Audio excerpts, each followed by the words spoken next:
and Bank General Reference Number L63915, December 29, 1986. Lorenzo M. Tañada, Abraham F. Sarmiento, ARID Movement of Attorneys for Brotherhood, Integrity and Nationalism Incorporated, MABINI, Petitioners, versus Juan C. Tuvera, in his capacity as Executive Assistant to the President, JOAQUIN Venus, in his capacity as Deputy Executive Assistant to the President, MELQUIADES P. de la CRUZ, etc., etal, Respondents.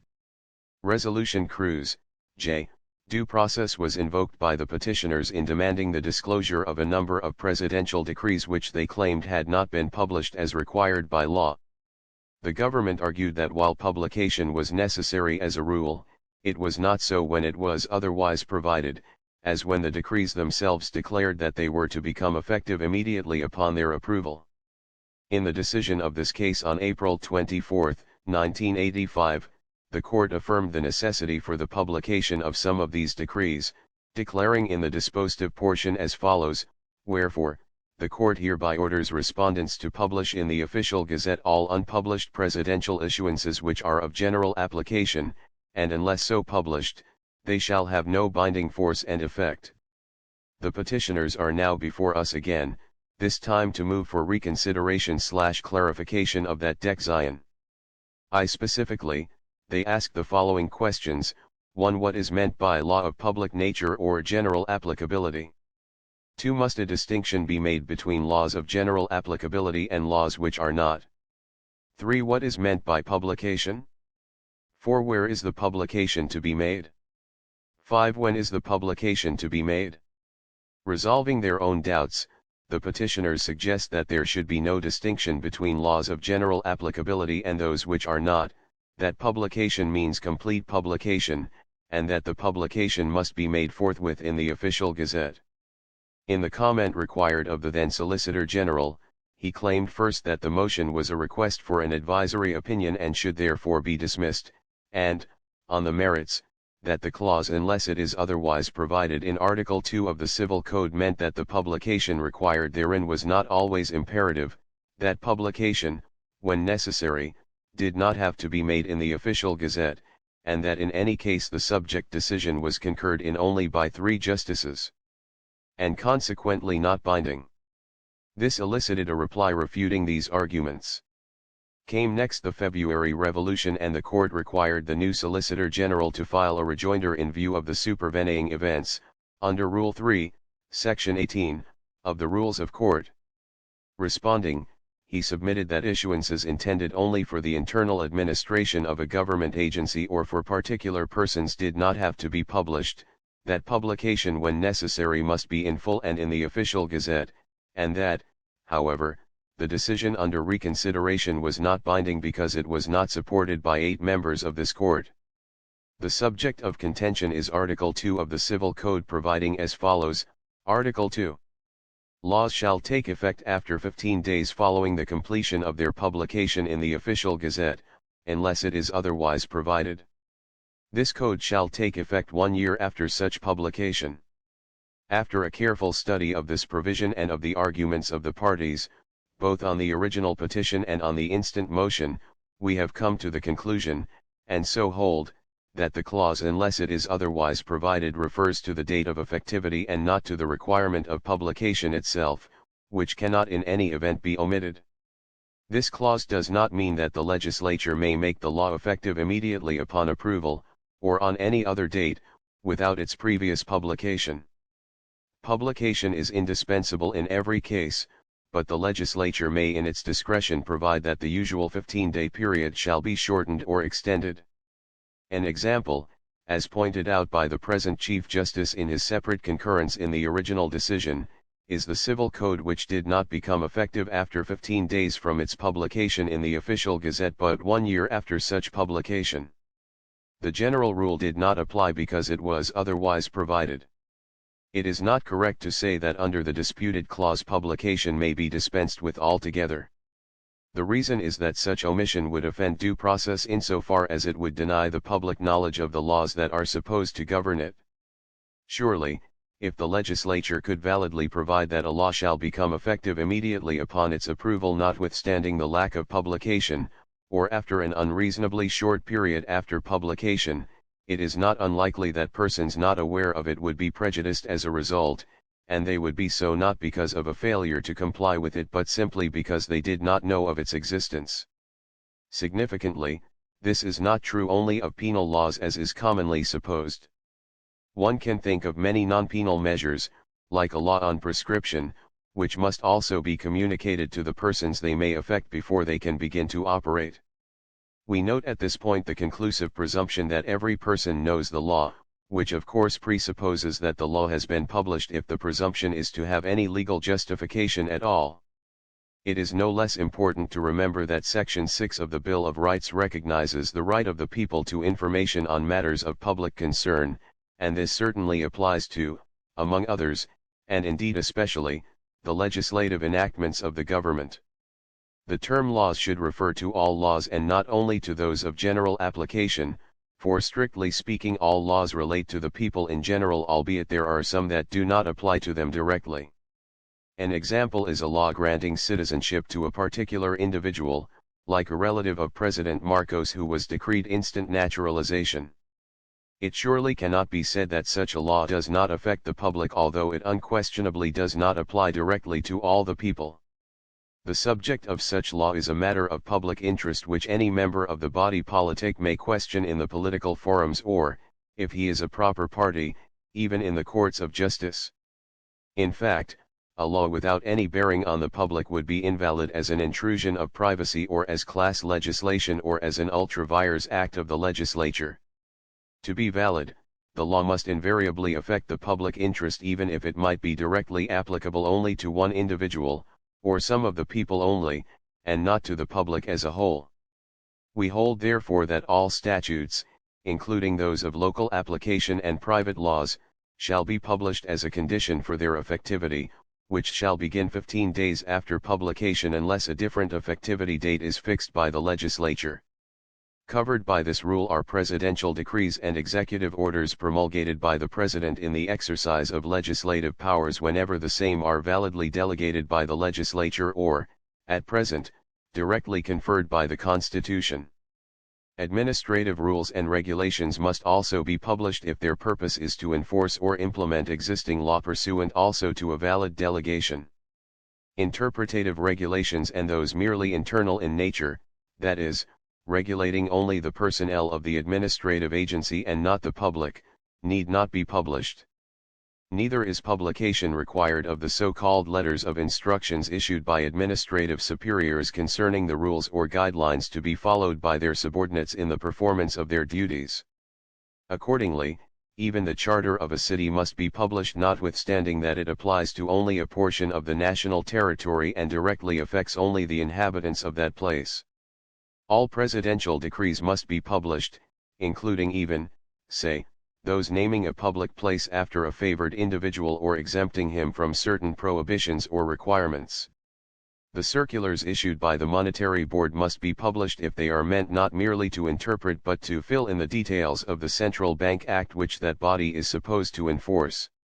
However, no publication is required of the instructions issued by, say, the Minister of Social Welfare on the case studies to be made in petitions for adoption or the rules laid down by the head of a government agency on the assignments or workload of his personnel or the wearing of office uniforms. Parenthetically, municipal ordinances are not covered by this rule but by the local government code. We agree that the publication must be in full or it is no publication at all since its purpose is to inform the public of the contents of the laws. As correctly pointed out by the petitioners, the mere mention of the number of the presidential decree, the title of such decree, its whereabouts, example with Secretary Tuvera, the supposed date of effectivity, and in a mere supplement of the official gazette cannot satisfy the publication requirement. This is not even substantial compliance. This was the manner, incidentally, in which the General Appropriations Act for FY 1975, a presidential decree undeniably of general applicability and interest, was published by the Marcos administration. The evident purpose was to withhold rather than disclose information on this vital law. Coming now to the original decision, it is true that only 4 justices were categorically for publication in the official gazette and that 6 others felt that publication could be made elsewhere as long as the people were sufficiently informed. One reserved his vote and another merely acknowledged the need for due publication without indicating where it should be made.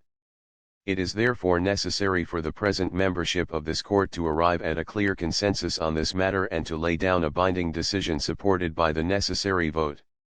There is much to be said of the view that the publication need not be made in the official gazette, considering its erratic releases and limited readership.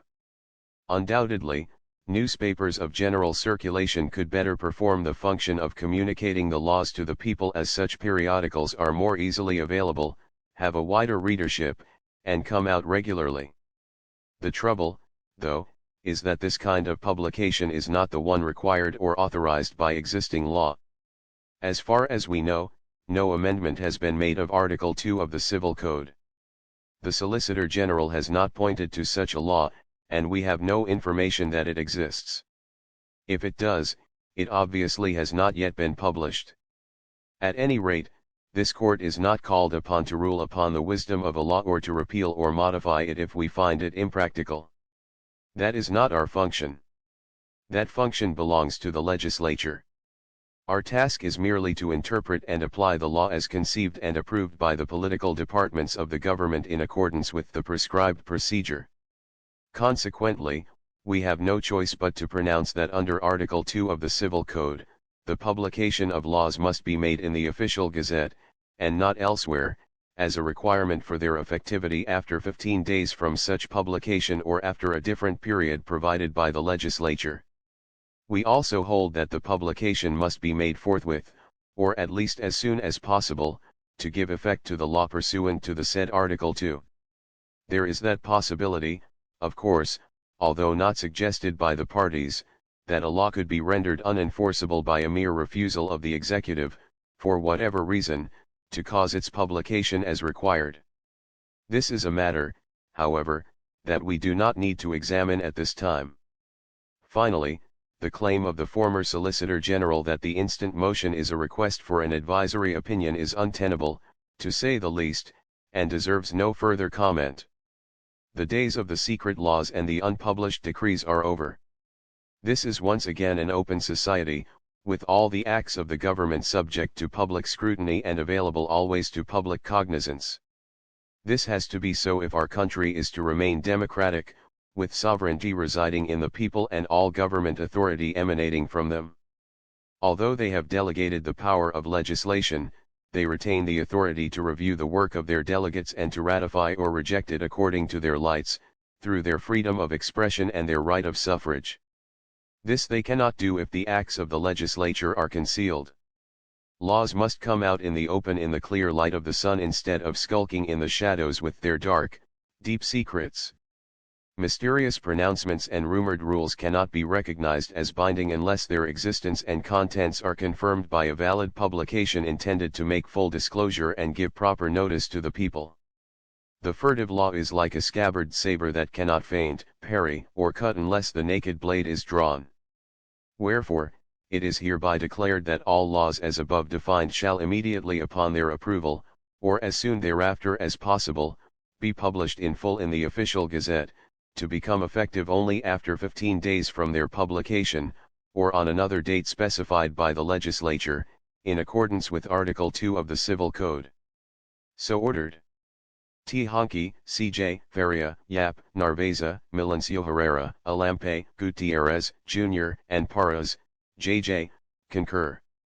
Fernan, J., concurs, added a few observations in a separate opinion. Feliciano, J., see separate opinion.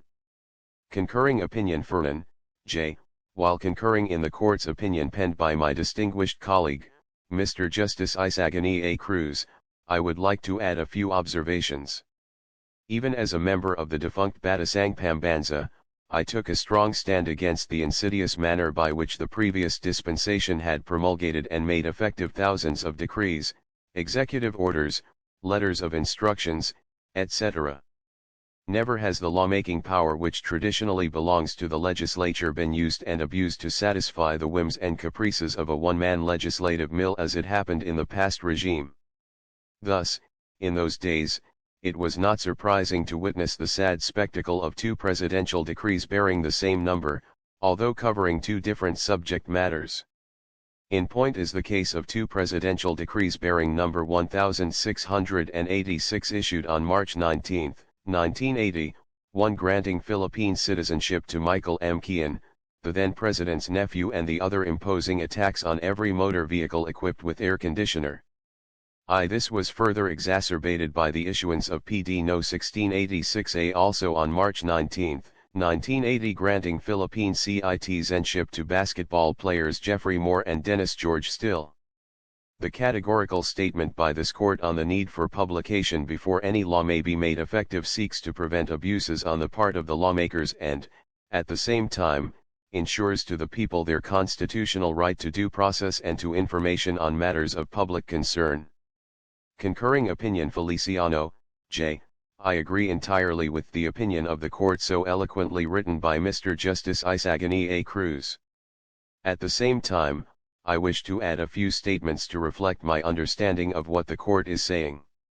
A statute which by its terms provides for its coming into effect immediately upon approval thereof, is properly interpreted as coming into effect immediately upon publication thereof in the official gazette as provided in Article 2 of the Civil Code. Such statute, in other words, should not be regarded as purporting literally to come into effect immediately upon its approval or enactment and without need of publication. For so to interpret such statute should be to collide with the constitutional obstacle posed by the Due Process Clause.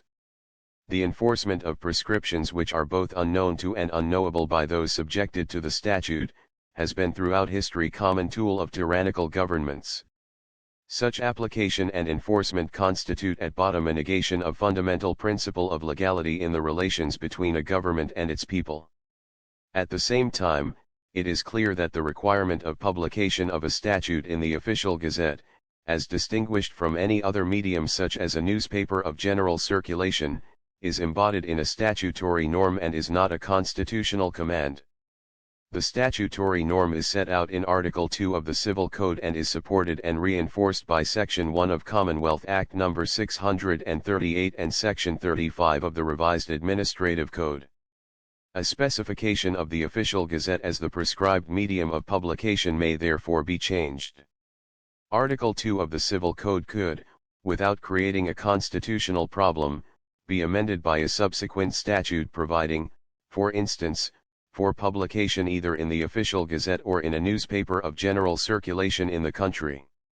Until such an amendatory statute is in fact enacted, Article 2 of the Civil Code must be obeyed and publication effected in the official gazette and not in any other medium.